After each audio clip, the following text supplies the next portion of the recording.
Urhobo wado, urhobo ikokori mani misia gwario. Odeme oye sene nitan ovenese wemo. Lewo muye ukori. Bevo eko oye media. Bebe ukura mene awe no urhobo owe wai. Because memneni hu peka wonder die so emiri. Also ka music ene uku promote no urhobo anwari. I no explain oko wadu na. Bebe. Ose mebiri costo devure. Nuruba wewe wari. Uroke idu owo nurubo oimenyu. So it has become part of my life. So don't be surprised. See me promote play-roll music all the time. When I saw we say bebo. And 5 years tie book me one kemele mlene in Urubo ke one ogle. Abe morobo le wacha na. Abe go nurubo nyo. Dike ru party ni ibo vuke yihu. Nwe anyị n'igbo buke ya kwuru afike jurubu oke mo anyị afike gwani mo afike nyurubu kakakaka anoda wa jurubu ka nene en wuriero emi meno ana ocho ani koko sasa urubu le mewa abeko bene edike ru party yibo ke ya je ine yibo ke yihu emi meno ana chore kedike ru party of ko ide hu n'urubu ana chore je ebe efari memle koke aya ukwu no aye like ikwo igbo isho ya saida shemu inu ebe ave ya kwu su onyo la obeta yi we yoba ebe inu ebe ave ya kwu su onyo la obeta yi ye wana ko da mama kemel mena ba Urhobo ka ba nucho adaba mediero adaba me pisikuru adaba me bibu Adaraje mayakoba ovoli politics in Nigeria. Ile so arada pa oma. Meno ke fori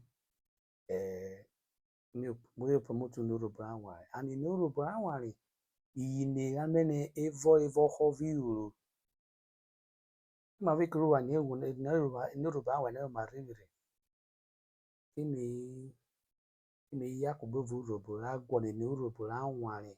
Bejobi from 1970 to 2015 in Urhobo anwari amene egbinyi me kakakaka omena domori go me wo close to 400,000 me wo ni onyo no na domori go me wo omena make sure na me ma revere so come we to promote Urhobo now so that all Urhobo ijobi tiri gwa cha ye di Nigeria the outside country also no je asiri akpoti na social media cover air jobi so how of the social media on yakubaro ko so yo borigo Urhobo anwa sasa yo online no na 98% in Urhobo anwa online no na ebe ya every and omawiro no na me na Urhobo sasa he promote Urhobo online now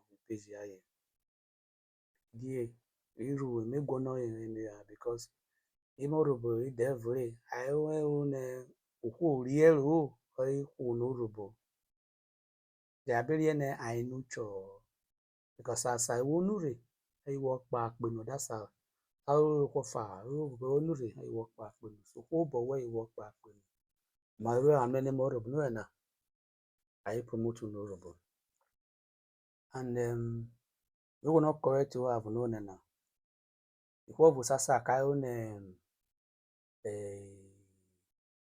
na miru online na maybe akusake online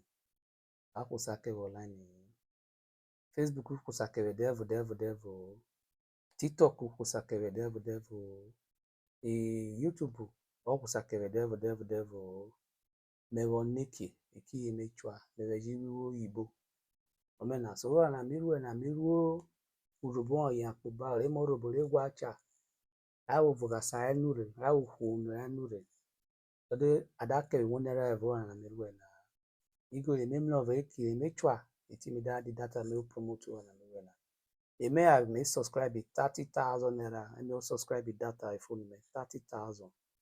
No subscribe it data phone me. Omena so uborubo ya pobaro. Obo kusakere ki michwana. Itimidi amligo.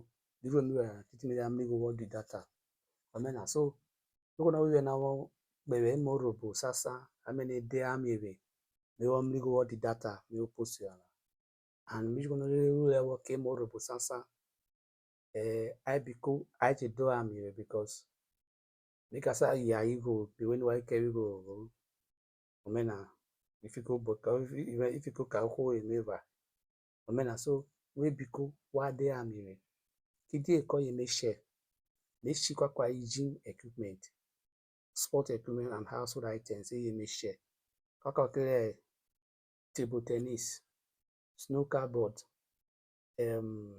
vibration machine the other set a table set a rug kaka we sasa ye me share snooker board table tennis you understand treadmill dumbbell anything related to sports ye me share timidamly go what the data so we biko when we go make pass so far we biko wa about chave we go over time na ya about chokoko or yawa we biko wa de amiri so this amigo for tricky the page me na and the page me all tricky or me turn it we no robo we promote na we biko wa o kecha kere e ko ma ya wa de amiri ade me tare we go kere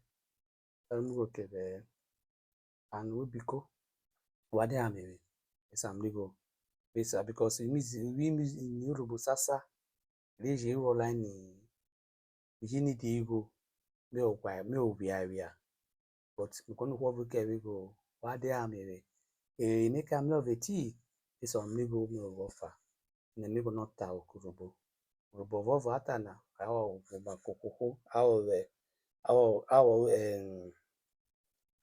ego no kokoko awo ukecha kokoko so robo awo ukecha kebe ekuma ya we demiri every time we carry go but ogona ji but wo go kebe make aje ri yo because robo ta no oba si owe but ora me go no ri wa de amiri wa connect me ki kure ka de amiri me o share ara ba ti npi no gba egbu pere me sure na re me ri go ku devil me chi go ku devil go me wi are o ye me ri ya o you ne fa do vi so o sun ne Bumewiare Maria, Michemurukure.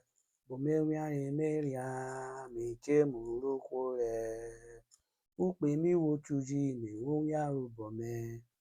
Mike chuji e urubo. Bumewiare Maria, Bumewiare Maria, Michemurukure.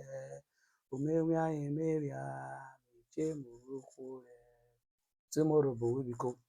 Babo chale. Kuma yawa emeshe so that this amigo no we miss sara nware obi nyime oye ike we aga biko okecha kere wado aka no kefa and aboto retani miss e kame very so ike ma gbe ka bo ika mi ka to ye bona ika uje